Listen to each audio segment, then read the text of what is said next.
Hechos capítulo 3. Y en este capítulo, todo este libro de Hechos, pero en este capítulo, si usted observa el capítulo 2, antes de comenzar el 3, hay un contexto allí donde se habla de que los hermanos estaban unánimes, todos juntos,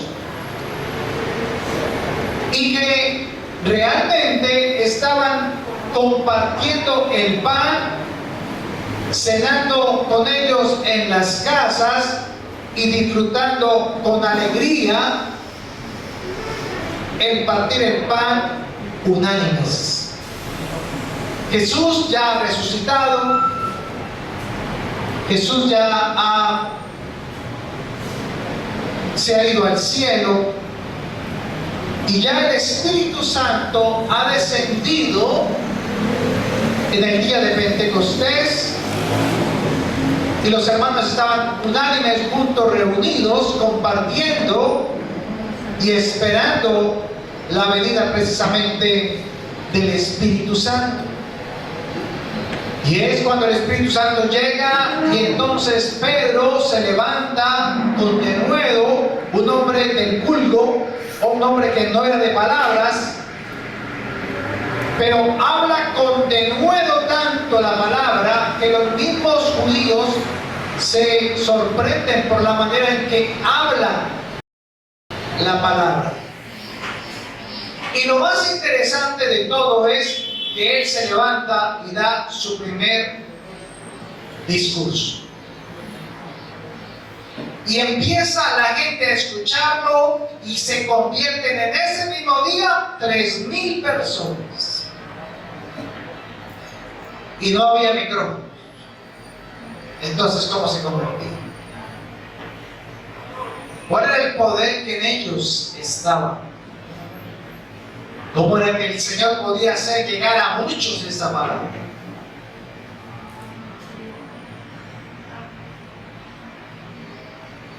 Y viene entonces en Hechos capítulo 3, y vamos a mirar algo que usted ha leído mucho. Yo sé que usted ha leído esta palabra. Y dice Hechos 3, capítulo 1, Pedro y Juan subían juntos al templo a la hora novena, la de la oración.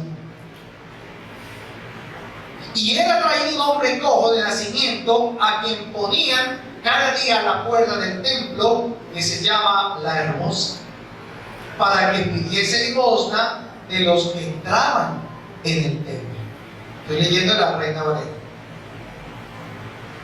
La hora novena, hermanos, eran las 3 de la tarde, perdón. Era la hora en que se hacía el sacrificio del cordero, y los sumos sacerdotes o el sacerdote o los sacerdotes de allí preparaban todo para el momento de la oración. Entonces habían 2 oraciones especiales que se hacían en el templo. Y estamos hablando de un gran templo que había en el tiempo de Jesús. Y en el versículo 2 dice que habían traído a un hombre cojo de nacimiento, y que lo ponían cada día en la puerta del templo.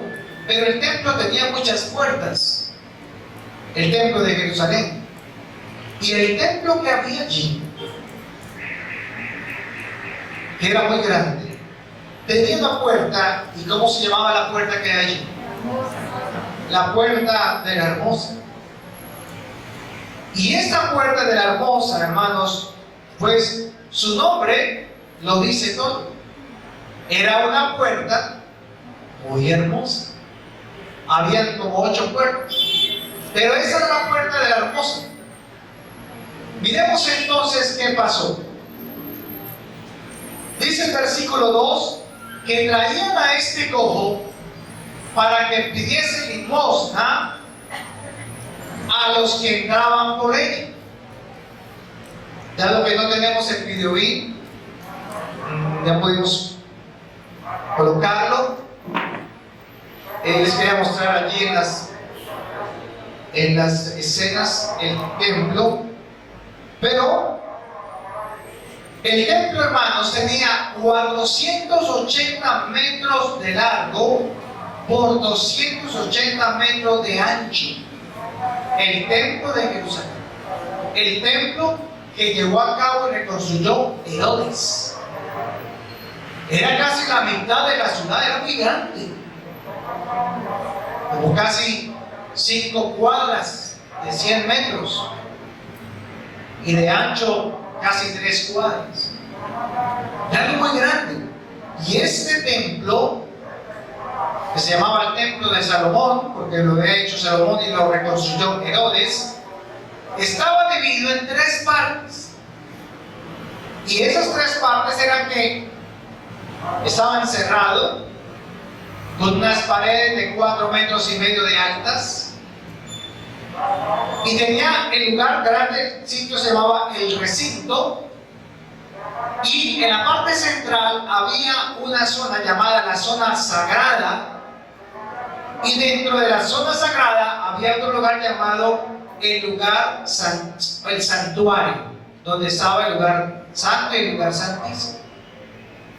Y tenía varios pórticos, tenía 3 pórticos.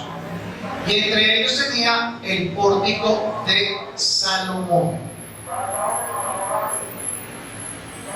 Y ese pórtico, la palabra pórtico se define como una estructura con columnas y techos de piedra. O sea, en el cuadro, en lo que era el templo, a un lado de 280 metros de largo, había un pórtico llamado el pórtico real. Y al otro lado, uno de los lados, aquí estaba el pórtico real, y a ese lado, del lado a lado de 480 metros, era el pórtico de Salomón. Y cuando uno entraba y pasaba el pórtico, entonces ya llegaba a la zona sagrada y estaban las puertas. Y al frente del pórtico de Salomón estaba la puerta de la hermosa. Entonces las personas cuando querían orar tenían que pasar por la puerta de la hermosa y entrar al templo para ir al tiempo de la oración, o sea, a las 3 de la tarde. Me voy a quedar sin voz, no me escucho. ¿Y por qué les digo esto? Porque es interesante, hermanos, empezar a mirar cómo es que esto tiene que decirnos algo hoy. Los pórticos, ¿cómo le parece que el pórtico de Salomón tenía 169 columnas de 4,5 metros de alta, y se tenían que coger 3 hombres agarrados de las manos así alrededor para poderle dar la vuelta a una columna? Y era allí, en el templo de Salomón, los pórticos, como el pórtico de Salomón, no tenía paredes, solo columnas y un techo. Estaba abierto. Pero el pórtico real, donde está el Sanedrín, donde están los 70 ancianos del Sanedrín y el sumo sacerdote, era cerrado. Allá no entraba nadie, solamente los del Sanedrín. Entonces les estoy como recreando el lugar, porque es algo muy importante para esa enseñanza. Ahora, la puerta de la hermosa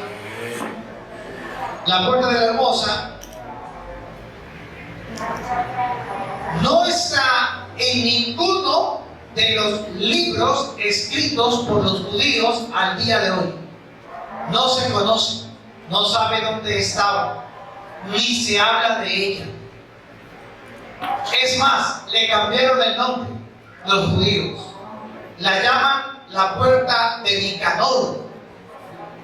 también le han puesto otros nombres en los escritos, pero esta puerta, la puerta de Nicanor, estaba revestida de bronce y también estaba enchapada en plata y engastada en oro.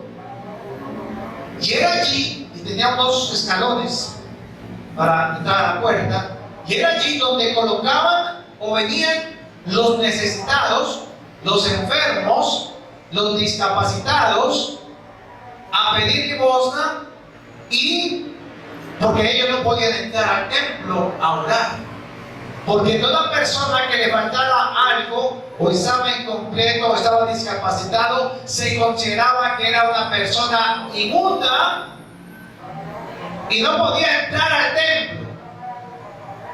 Entonces llegaban hasta ahí.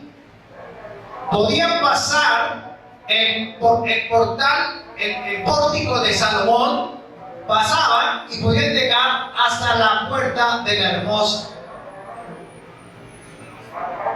Esto era como para que nos acomodáramos en la mente bien, para que entendiéramos el momento histórico allí. Y por ahí tenían que pasar las personas que iban a orar al templo. Entonces era el mejor lugar para pedir una limosna o para esperar un milagro de Dios, porque era el lugar más cercano donde podían acercarse al lugar de oración, tal vez para pedir por sus necesidades, por sus enfermedades. Vamos a Hechos capítulo 3, versículo 3 al 10. Y miremos entonces la historia para que usted la conozca si no la oí. Dice que aquel cojo, dice,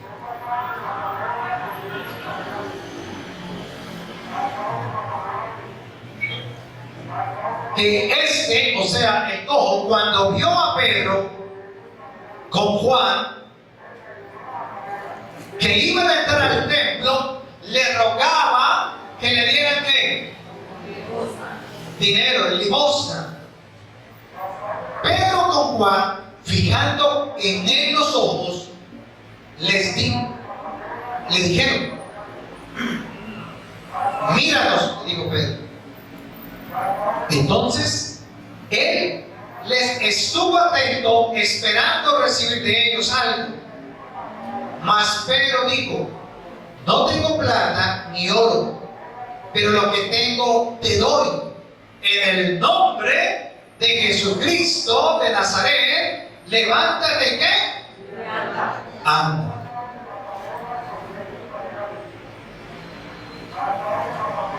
Lean conmigo el versículo 7.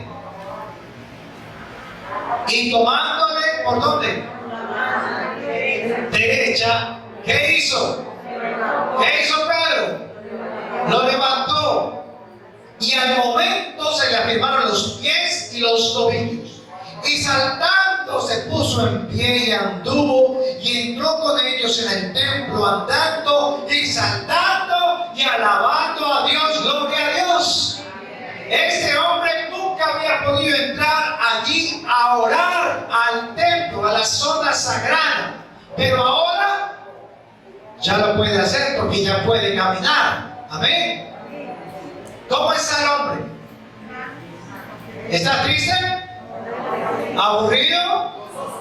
¿Está gozoso? ¿Está contento? ¿Quiere darle gracias a Dios tal vez por esa sanidad, cierto? Yo creo que sí. Y dice el versículo 9, y todo el pueblo le vio andar y alabar a Dios. Y le reconocían. ¿Quién era quién? El que se sentaba a pedir limosna y a la puerta del templo la hermosa. Y se llenaron de asombro y espanto por lo que había sucedido. Bueno, es una hermosa historia porque un cojo fue sanado, gloria a Dios. Y yo lo leí y me pareció, bueno, ya lo leí, Señor, sí, fue muy bonito, Señor, qué bendición, como Dios usó a Pedro y a Juan. Pero entendía el cojo quién lo había sanado. A ver, levanten la mano los que dicen que el cojo no entendían quién lo había sanado. Levanten la mano. A ver, con confianza, con confianza. Listo. ¿Cuántos? Ahora, entonces los otros. Entonces, ahora, ¿quiénes creen que el cojo sabía quién lo había sanado? ¿Y los otros?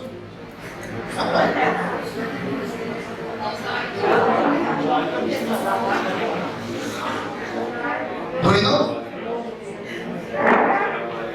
veamos el libro de Juan. Vaya a San Juan, capítulo 10. San Juan, capítulo 10. Y esa historia se empieza como a poner interesante, porque hasta ahora no ha pasado nada. Ah, bueno, gloria a Dios. ¿Cuántos de aquí están enfermos hoy? Bueno, gracias a Dios todos están aliviados. Pero en Juan capítulo 10 pasó algo. Versículo 22 al 26. Celebrábase en Jerusalén la fiesta de la dedicación. Era invierno y Jesús andaba en el templo. ¿Por dónde? Por el pórtico de Salomón. Así que Jesús, cuando iba al templo, tantas veces que usted ha escuchado, ¿a dónde es que iba él? Al pórtico de Salomón. Y era allá donde él compartía, predicaba y hablaba las buenas nuevas de salvación y del reino de Dios. Él no entraba allá a los lugares santos. Él entraba al pórtico y pasaba por el pórtico de Salomón todo el tiempo y predicaba la palabra. Dice el versículo 23 y 24. Y le rodearon los judíos y le dijeron: ¿hasta cuándo nos turbarás el alma? Si tú eres el Cristo, dínoslo abiertamente. Y Jesús le respondió: ¿qué le digo? Os lo he dicho y no creéis. Las obras que yo hago en nombre de mi Padre, ellas dan testimonio de mí. Pero vosotros, ¿qué dicen? No creéis, porque no sois de mis ovejas, como os he dicho. Vemos entonces que en este lugar Jesús se la pasaba predicando la palabra y enseñaba la doctrina de Dios. Y si usted va a Marcos capítulo 12, vaya a Marcos 12:35. Marcos capítulo 12, hay muchos versículos, encontré muchos, voy a tomar solamente en preferencia dos. Marcos 12:35. Enseñando a Jesús en el templo. Oiga, estaba enseñando en el templo. A ver, algún hermano en la fe que me diga, ¿en dónde? En el pórtico de Salomón. Decía, ¿cómo dicen los escribas que el Cristo es hijo de David? ¿A quién le estaba diciendo? ¿A quién le decía? 12:35. ¿A quién le estaba diciendo esto? ¿Cómo dicen los escribas que el Cristo es hijo de David? Porque el mismo David dijo por el Espíritu Santo: dijo el Señor a mi Señor, siéntate a mi diestra hasta que ponga a tus enemigos por estrado de tus pies. Y David mismo le llamaba Señor. ¿Cómo pues es su hijo y gran multitud del pueblo le oía de buena gana? ¿Usted entendió ese versículo? ¿Cómo es posible que David mismo le llama Señor como puede ser su hijo? O sea, ¿qué está haciendo Jesús en el pórtico de Salomón?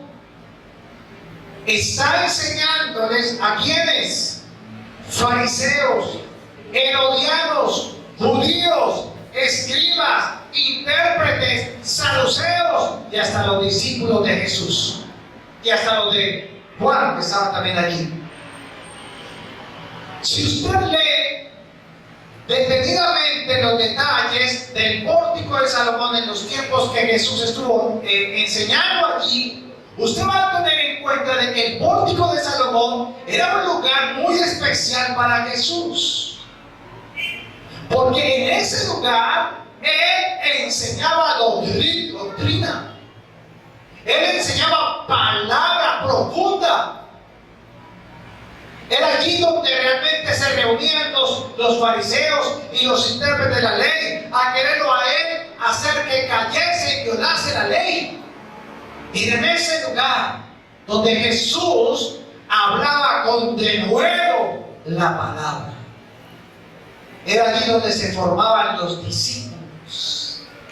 Era allí donde corrían al templo para escuchar al maestro. Pero ¿por qué les hablo de la importancia entonces de la puerta y del pórtico? ¿A dónde me llevó esto? Bueno, la puerta de la hermosa, como les decía ahora, fue excluida de todo el Tanaj, fue excluida de los libros de los judíos y aún de los israelitas de hoy día. No hay nada de lo que pasaba en esa puerta de la hermosa. ¿Por qué? Porque era el lugar donde Jesús y sus discípulos hacían los milagros. Porque los judíos lo que hicieron fue: crucifícale y su sangre sea sobre nosotros. Y cuando usted lee Hechos, ellos siempre le decían, cuando cogían a los discípulos y los metían a la cárcel, le decían: no prediquen más en ese nombre. No prediquen en el nombre de Jesucristo, no hagan eso. Y ellos en la literatura judía quitaron todo lo que decía de Jesús, todo lo que tuviera que ver con los discípulos, para que el pueblo judío no volteara sus ojos a mirar al autor y consumador de la fe. Pero Dios dejó la palabra y dejó a los discípulos, y San Marcos, San Juan, el mismo Lucas escribieron estas historias porque el pueblo las conocía y sabían de ellas, y la historia no puede callar, porque aunque venga una pandemia como esta, aunque nos quieran encerrar en nuestras casas, aunque el mundo quiera callarnos, nadie callará la palabra de Dios, porque ella es para siempre. Jesús no cambia, su palabra permanece, y aún si nosotros no hablásemos, las piedras hablarán. Amén. Amén. Por eso le damos la gloria al Señor, porque Él es el que nos está invitando como iglesia a caminar en sus caminos. ¿Sabe? Los discípulos también hacían milagros allí, pero fue quitada porque allí era donde Jesús predicaba la doctrina del reino de Dios, lo nuevo que Dios había declarado para la iglesia que se empezaba a formar y el cristianismo que empezaba. Pero algo pasa en la puerta. La puerta de la hermosa simboliza la fe en Dios. ¿Sabía eso? Simboliza la fe en Dios. Y es el lugar donde se pone en acción la fe. Por eso vinieron Pedro y Juan y vieron al cojo y le dijeron: míranos y levántate en el nombre de Jesucristo de Nazaret, levántate de allí. Y es donde a uno le toman la mano para levantarse, porque la fe es probada ahí. Es en medio de la prueba, es en medio de la necesidad, en medio de la dificultad, en medio de la pandemia, en medio de la enfermedad, que Dios quiere probar tu fe. ¿Ustedes creen que esta pandemia entonces para qué fue? Esto era para probar si le habías creído a Dios o no, para ver si tenías fe o no, porque muchos se volvieron al mundo. Muchos volvieron atrás. Pastores se han suicidado. Entonces no eran pastores. Persecuciones vendrán más. Pero es que este tiempo fue precisamente para que la iglesia fuera probada. Porque también está escrito que es en esa puerta, en la puerta de la fe, donde la iglesia es probada, donde nosotros como iglesia tenemos que aprender a vivir y a mostrar y a dar a conocer que Dios sí sigue siendo Dios a pesar de todas las circunstancias. Aún si mi padre y mi madre me dijeran, que dice la palabra, con todo el Señor me levantará. Amén. Y el Señor está diciéndoles, ¿quién nos sostuvo en esta pandemia? ¿Quién nos prosperó? ¿Quién nos guardó? ¿Quién nos sostuvo? Soy yo, el Señor, quien nos ha sostenido. Soy yo el que me levanto para que ustedes se levanten y puedan caminar por fe en cada día de sus vidas. Amén. Primera de Pedro, capítulo 1, versículo 1 al 9. Primera de Pedro, capítulo 1, versículo 1. Leamos del versículo 3. Primera de Pedro, capítulo 1, versículo 3. Bendito el Dios y Padre de nuestro Señor Jesucristo, que según su grande misericordia nos hizo renacer para una esperanza viva. ¿A qué te llamó Dios? A una esperanza viva, por la resurrección de Jesucristo de los muertos, para una herencia incorruptible, incontaminada, inmarcesible, reservada en los cielos para vosotros, que sois guardados por el poder de Dios. ¿Mediante qué? La fe. Mediante la fe. ¿Cómo es que Dios te ha guardado? Es por la fe que hay en ti. Es por la fe que te ha sostenido. Es lo que hace que Dios nos pueda sostener. Pero sigue diciendo, para alcanzar la salvación que está preparada para ser manifiesta en el tiempo postrero. Ahora sí, el versículo 6. En el cual vosotros os alegráis, aunque ahora, por un poco de tiempo, si es necesario, tengáis que ser afligidos en diversas pruebas. ¿Qué está haciendo la iglesia en ese momento? Probada. Tú y yo estamos siendo probados en la fe. Dios no te está probando a ti, está probando la fe que hay en ti. Escucha con atención. Dios no te prueba a ti porque no serías capaz de sostenerte. Dios prueba la fe que hay de Él en ti para que te mantengas y seas valiente. Por eso te puedes dar cuenta si la tienes o no la tienes. Y sigue diciendo el versículo 7. Para que sometida ¿qué? A prueba vuestra fe. ¿Qué es lo que se va a someter a prueba? Lo que pasó en el mundo y lo que había sucedido en el 2020 era para probar ¿qué? La fe. ¿La fe de quién? De Dios. ¿Que hay en quién? En mí. Dios no está probando tu fe, está probando la fe de Él en ti. Pero la fe viene ¿por qué? y el oír.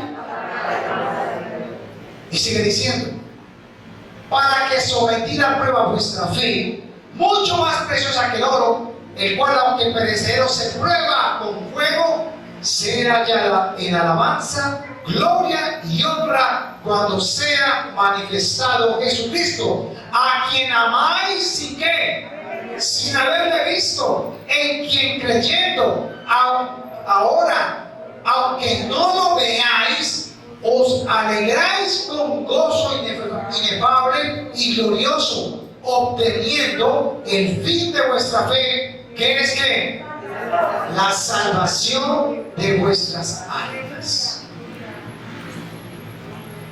Así que, hermanos, la fe está siendo probada. Y este cojo está en la puerta de la hermosa y está mirando a Pedro y a Juan y le dicen, míranos, no tenemos oro ni plata, pero lo que tenemos te damos. En el nombre de Jesucristo de Nazaret, levántate y anda. La orden es levántate. ¿Pero qué hace él? Le da la mano. ¿Para qué? Para que se levante. Porque en el lugar de la fe, en el lugar de la puerta de la hermosa, en el lugar de la fe, Dios te da la mano. Cuando estás viviendo la prueba, Dios te da la mano y dice, levántate. Tienes que poner en práctica la fe. Tu fe está siendo probada. ¿Qué pudo haber hecho tú? Quedarse, ¿eh? Y le tendía la mano y dice, no, pero es que yo no puedo, es que no puedo, es que no puedo. Porque puede estar mirando ¿qué? Su condición. Y la razón por la cual la iglesia no se levanta es porque todavía quiere ser coja. Quiere seguir allí tendida. Quiere colocar allí y poner sus ojos en las cosas que ve y no en las del cielo. Y lo que está haciendo Dios es probándote la fe. Camina, levántate, yo te acciono, yo te tomo de la mano, yo te levanto. Pero yo no puedo caminar por ti. Y tú tienes que caminar por fe. Amén. Así que, hermanos, la realidad es que la iglesia ha sido pasada por el fuego. Dios ha querido confirmar su salvación a los que le han creído, porque caminamos por fe, no por vista. Es una pandemia, sí, pero en medio de ella estamos viendo ¿a quién? A la invisible gloria de Dios, porque es el que nos ha sostenido. Tú estás vivo es por su misericordia. Y los que ya han viajado es porque el Señor dijo, ya, tranquilo, camine. Tengo algo preparado para ti. Deuteronomio 8:2 nos muestra algo que se practica. Es el resultado de la fe. Deuteronomio capítulo 8, versículo 2. Debería ser un versículo que siempre nos aprendiéramos en casa, poner un letrero bien grande. Y te acordarás de todo el camino por donde te ha traído Jehová tu Dios en esta pandemia. En estos 40 años en el desierto. ¿Para qué? Para afligirte, para probarte, para saber lo que había en tu corazón, para saber lo que había en tu corazón, si habías de guardar o no sus mandamientos. ¿Y qué más hizo? Y te afligió, y te hizo tener hambre, y te sustentó con maná, comida que no conocías tú ni tus padres la habían conocido, para hacerte saber que no solo de pan vivirá el hombre, mas de todo lo que sale de la boca de Jehová vivirá el hombre. Amén. Y dice el versículo 4, Tu vestido nunca que envejeció sobre ti, ni el pie se te ha hinchado en estos 40 años. Reconoce asimismo en tu corazón que como castiga el hombre a su hijo, así Jehová tu Dios te castiga. Hermanos, no te dé miedo el castigo de Dios, porque es un azote de disciplina, de amor, no del castigo que le hace el papá a ti, sino del amor de Dios para que tu fe mueve, para que tu fe se levante, para que tu fe se afirme y avives el don de Dios que el Señor te ha dado. Para esto ha sido esta pandemia. Y vamos entonces a la historia que estamos leyendo, Hechos 3. Volvamos allí a Hechos 3. Porque yo dije, bueno Señor, gracias por su palabra, estuvo muy chévere. Sí Señor, es verdad. Mi fe está siendo probada. Mi fe fue probada. Y va a seguir siendo probada. Pero dice el versículo, capítulo 3, versículo 8 al 11. Y se lo va a desde el 8 para que entienda lo bonito que Dios siempre trae en su palabra. ¿Cuántos de acá han entendido que la fe es probada en la puerta de la hermosa? ¿Sí hemos entendido eso? Ok. ¿Entendimos que Dios ha estado probando nuestra fe todo este año? ¿Sí? ¿Amén? Ok. Miremos qué pasó con el cojo. Y saltando se puso en pie y anduvo y entró con ellos ¿a dónde? Entró al templo. ¿A qué? A orar. ¿A darle qué? Gracias a Dios por la sanidad. Aleluya, ¿cierto?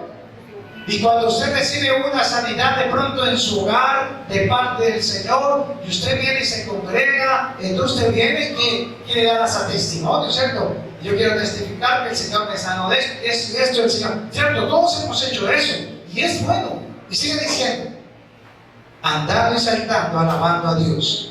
Y todo el pueblo le vio andar y alabar a Dios. Y le reconocían que era el que se sentaba a pedir limosna a la puerta del templo hermoso, y se llenaron de asombro y espanto los que le habían sucedido.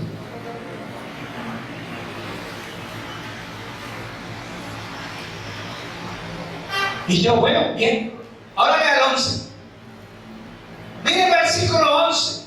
Leámoslo todos. Y teniendo asidos a Pedro y a Juan, ¿quién?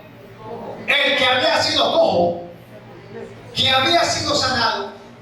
Todo el pueblo atónito concurrió a ellos, ¿a dónde? Al pórtico que se llamaba ¿cómo? De Salomón. El cojo no se fue. El cojo fue el que dio gracias a Dios, oró, saltó, glorificó porque nunca había podido entrar al templo a darle la gracia en el momento de la oración de las 3 de la tarde. Pero dice que el cojo volvió. ¿Con quién? Con Pedro y con Juan. ¿A dónde? Al pórtico. ¿Por qué? Porque allí es donde se recibe la sabiduría, la inteligencia, la capacidad, la enseñanza, la doctrina, porque la fe te lleva siempre a crecer espiritualmente. Amén. Y ahí es donde la iglesia falla. La iglesia se queda en el milagro, pero no corre para ir a ser instruido, enseñado, preparado, dirigido y ser un discípulo para Cristo como lo hacían ellos. El ejemplo para los discípulos fue Jesús. Él predicaba en todo el pórtico de Salomón, y era donde se hacían las grandes demagogias de la palabra con los fariseos, herodianos, todos ellos. Pero el cojo, aunque estaba cojo y enfermo, se levantó y fue sanado por la fe. Pero él no solamente se quedó allí, sino que ahora fue a irse ¿con quién? Con Pedro y con Juan, porque dijo, yo quiero más de eso, yo quiero saber más de mi Señor. Señor, porque yo aquí, aunque estaba en la puerta de la hermosa, escuchaba a mi Señor todos los días predicando la palabra y yo lo escuchaba desde allá. Por eso yo conocí a Jesús y yo sabía que en ese nombre iba a ser sanado, y me levantó de entre los enfermos, y ahora estoy acá y quiero ser un discípulo para Cristo. Quiero llevar la palabra, quiero venir a este portal, porque en el portal se recibe la sabiduría, la instrucción, la inteligencia para poder vivir los días que nos quedan. Una cosa es tener la fe, y yo sé que tú la tienes, pero otra cosa es ser enseñado y adoctrinado por Cristo. Es una cosa totalmente diferente. Y hoy tenemos en las iglesias mucha gente con fe, pero nadie se quiere preparar, nadie quiere ser enseñado, nadie quiere ser instruido y adoctrinado. La gente quiere el milagro, no la enseñanza. Y ese tiempo en el que se abre esa iglesia, como muchas que se han abierto, es precisamente para que nosotros seamos enseñados. En la fe soy ayudado, soy fortalecido, pero en el pórtico dice que el cojo se asió. ¿Saben qué es la palabra asió? Es asiarse, si se puede decir. Es agarrarse, es estar junto a.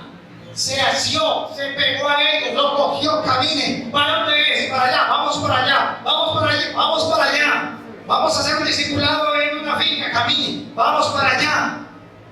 El pórtico de Salomón hoy es la iglesia, es el lugar de congregación. Y Dios nos está llamando a congregarnos ahora, pero nos recuerda que la congregación que venimos a reunir no es solamente para brincar y para alabar, es también para ser instruidos, enseñados, direccionados para hacer las cosas como Dios dice, para que vivamos bien y prósperamente. ¿Cómo le parece? Jesús enseñaba en el pórtico, no en el Sanedrín. Pero muchos de los hermanos han confundido la fe y han desviado el camino y no van al pórtico de Salomón, sino al pórtico del Sanedrín. Van a la ley, van a donde están los ancianos de Israel, donde iban los escribas y los fariseos, mandados por ellos, por menos del Sanedrín, para que fuesen a hablar con quién, con Jesús. Entonces allá armaban la cosa y mandaban a ellos para que viniera el pórtico de Salomón, para que Jesús cayese en la ley, para que violase la ley. Entonces tienes que mirar a dónde estás yendo. Si vas a ir a la ley o vas a venir al pórtico, porque el pórtico no tiene paredes, no tiene puertas, es libre, es abierto, porque así es la iglesia. Tiene que ser abierta, libre, espontánea. Tiene que estar para preparar a otros y para alimentar e instruir a otros que necesitan ser edificados. Amén.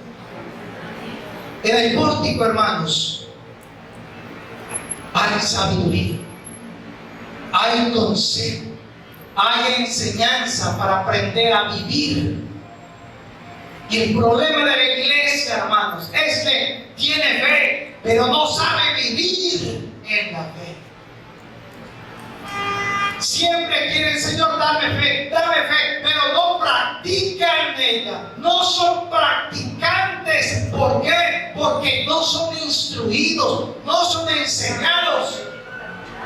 Y es aquí donde hay una gran diferencia, pero a la vez el pórtico necesita también de la puerta. Por eso la puerta queda al frente del pórtico.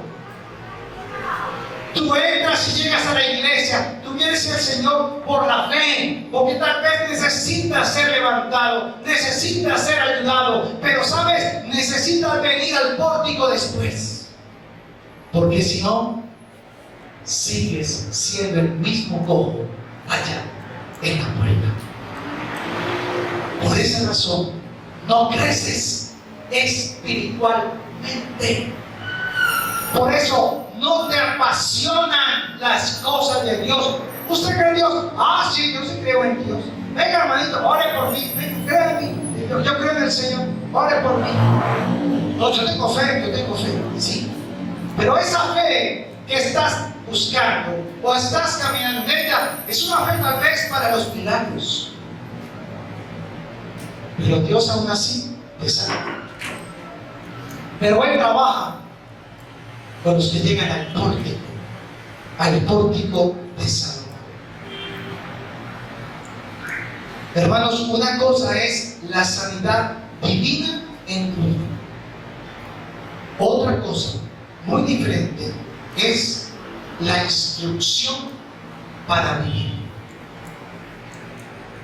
Y por eso la iglesia, el recinto, no se nos puede convertir en una idolatría. Tampoco se puede convertir en el centro de adoración, pero tampoco puede ser sencillamente el domingo que me reúnen y congrego.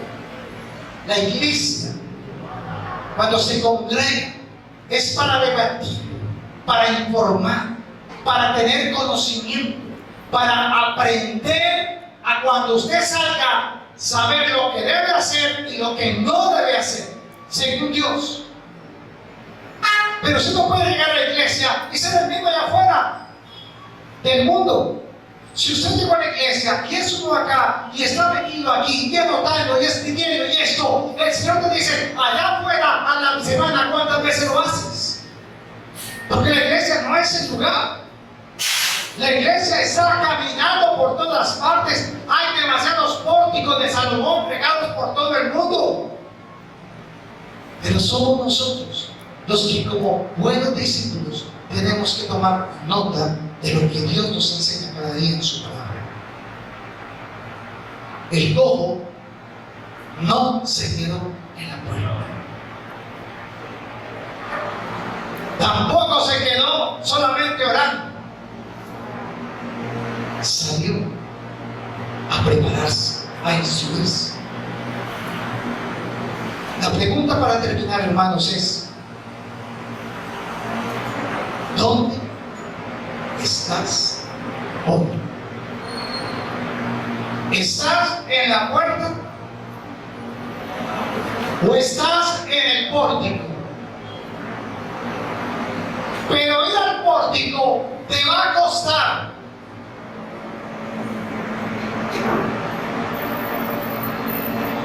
Que hablen de ti, que te critiquen, que murmuren de ti,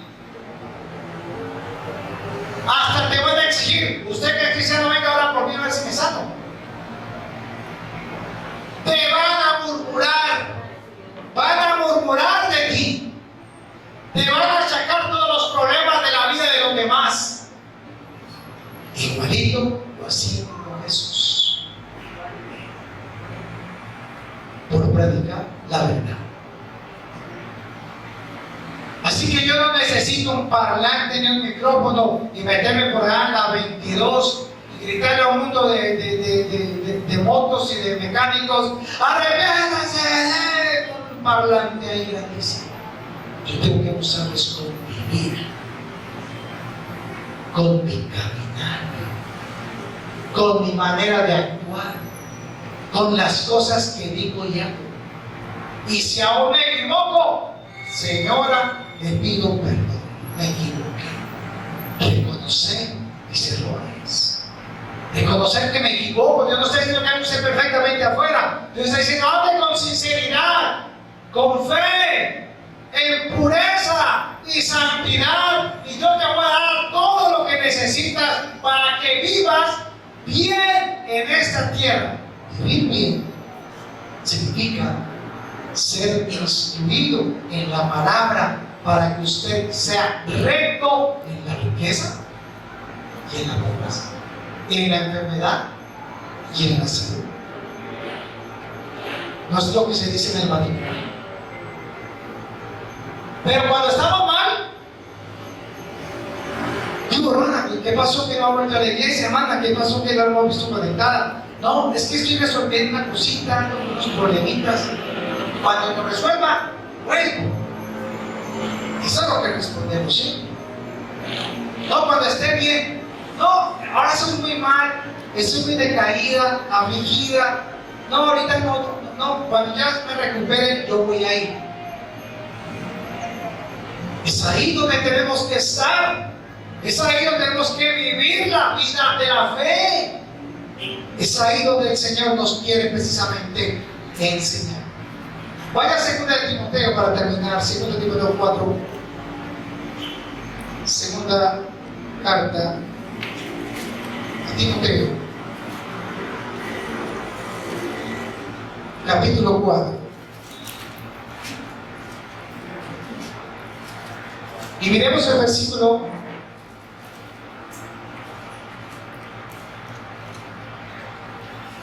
1 al 5. Aquí Pablo le está diciendo a Timoteo, el pastorcito de la iglesia: te encarezco delante de Dios y del Señor Jesucristo, que juzgará a los vivos y a los muertos en su manifestación en su reino, que prediques la palabra, que instes a tiempo y fuera de tiempo, redarguye, reprende, exhorta con toda paciencia. ¿Y qué más? Ahí no está hablando de fe. ¿De qué está hablando? De la doctrina. Está hablando de principios. Está hablando de fundamentos.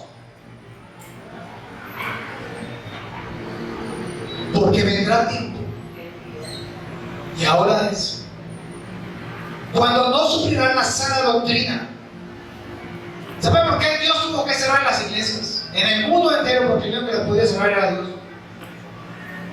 Era porque la doctrina del Señor se perdió. Se dedicaron pues a pedir plata, y aparte de eso, no plata porque sí, para el templo, alguna cosa, para arreglar eso. No.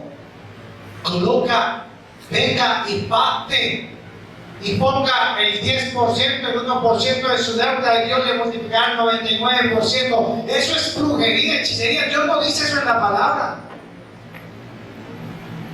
Dios no habla de que te está prometiendo una vida de prosperidad económica. No, Dios no promete eso.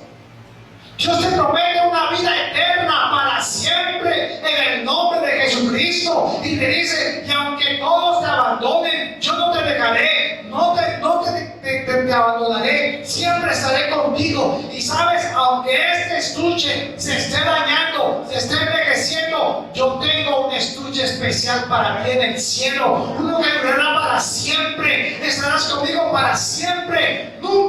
Nunca te abandonaré, siempre estaré contigo.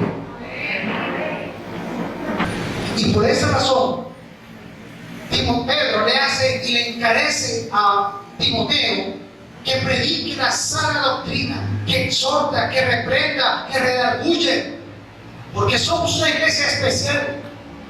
La gloria es para el Señor. Pero estuve aquí en un foro la semana pasada con la Asociación de Pastores. Me llamó Pastor Oscar: hermano, queremos hacer algo, ¿cómo hacemos? No sé qué hacer. No sé qué hacer. No hay nada que hacer.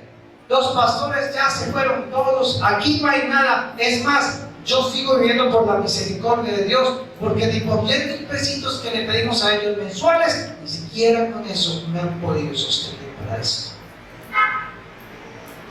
Y hablamos claramente de lo que es el reino. Y para la gloria de Dios tuve la oportunidad de compartir con los pastores, y fue un foro impresionante, muy bonito, donde los pastores reconocían que estaban equivocados, que habían torcido la dirección de la iglesia, que se habían acomodado a 4 paredes, que habían empezado a tener sus propios reinitos y tenían sus propios cajeros automáticos. Y eso, ¿quién lo pudo haber colocado? Dios. Y le dijo: ¿qué vamos a hacer, pastor? Porque vivíamos de la asistencia y calculábamos los diezmos y las ofrendas con las asistencias. Si vienen 50, bueno, le cogemos 1 millón. Si vienen 100, son 2 millones. Y calculaban con eso, haciendo censos en sus mentes. Y Dios le quitó la asistencia.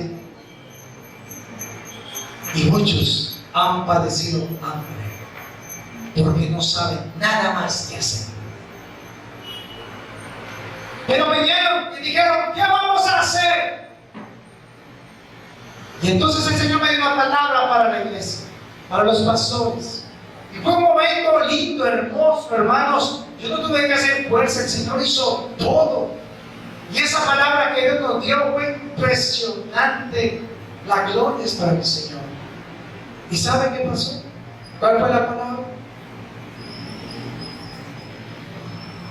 Pedro, ¿me amas? Pastorea mis ovejas con amor. Y todos cayeron allí de rodillas pidiéndole perdón a Dios, porque no habían cuidado de sus ovejas. Pedro, ¿me amas? Pastorea mis ovejas. Y por último, el Señor me dio una palabra allí, donde le decía que Pedro salió con sus discípulos. Después de que resucitó Jesús, ya Jesús había resucitado, y dice que los discípulos se levantaron en la mañana y se volvieron a sus trabajos. Volvieron a la barca, volvieron a ir a pescar, y pescaron toda la noche. ¿Y qué pasó? No sacaron un pez. Perdón, un pez.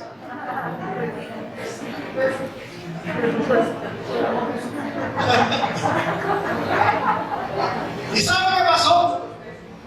A la mañana siguiente, Jesús los llama a la orilla: hijitos. Después de que pasó toda la tribulación de esa noche: hijitos, aquí tengo pescado asado con arepita, panes. Y dice que: ¿quién eres? Soy yo, Jesús. Porque ni lo reconocí. Tiren al lado derecho la red. Y Pedro dijo: pues Señor, ya por ser usted, porque ya estamos. Tiren la red. Inmediatamente dicen que la red se llenó. Hasta dice el número de peces, creo que 133 peces, algo así dice.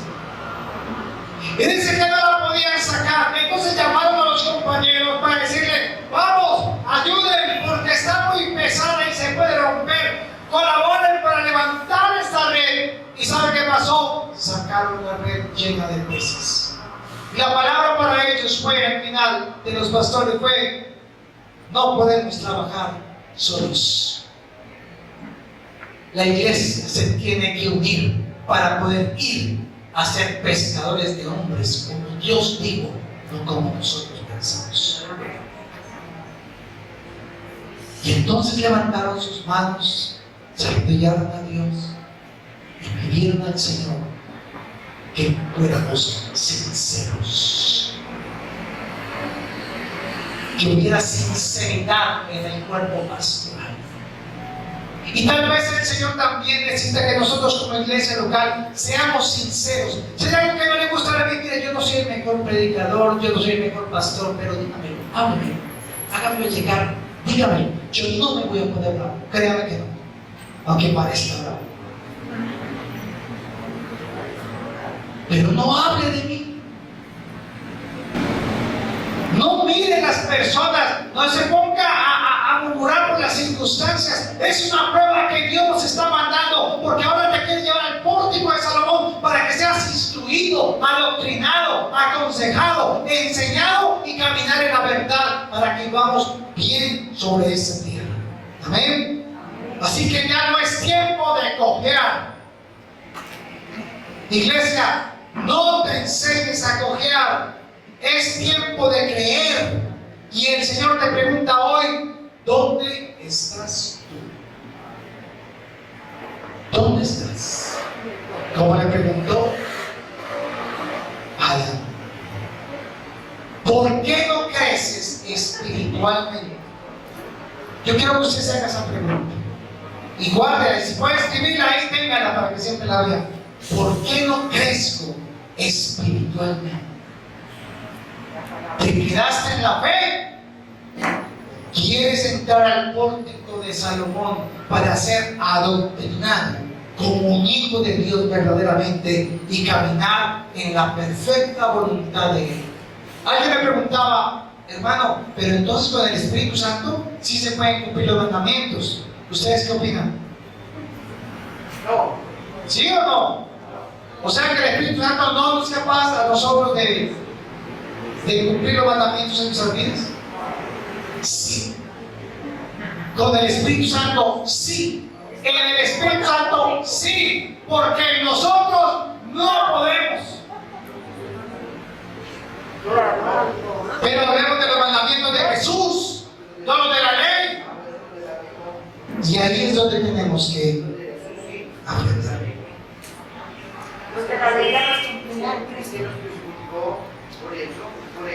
¿Ok? ¿Por qué tu conducta sigue revelando al viejo hombre? ¿Por qué no puedes cambiar?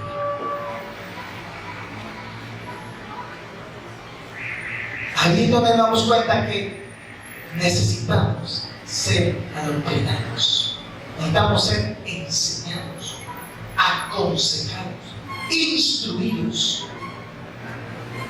Por eso no te atreves a hablar con tus hijos, porque no saben ni cómo hacerlo, no saben ni cómo hablarles, y nos equivocamos constantemente de eso.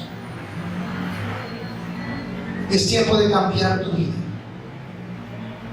Es tiempo de venir al autor y consumador de la fe, pero también al maestro. Y resulta que hemos tenido a Jesús como Señor y Salvador, amén, pero no lo hemos tenido como maestro. Y ahí es donde necesitamos tomar lo que el Señor enseñaba a nosotros.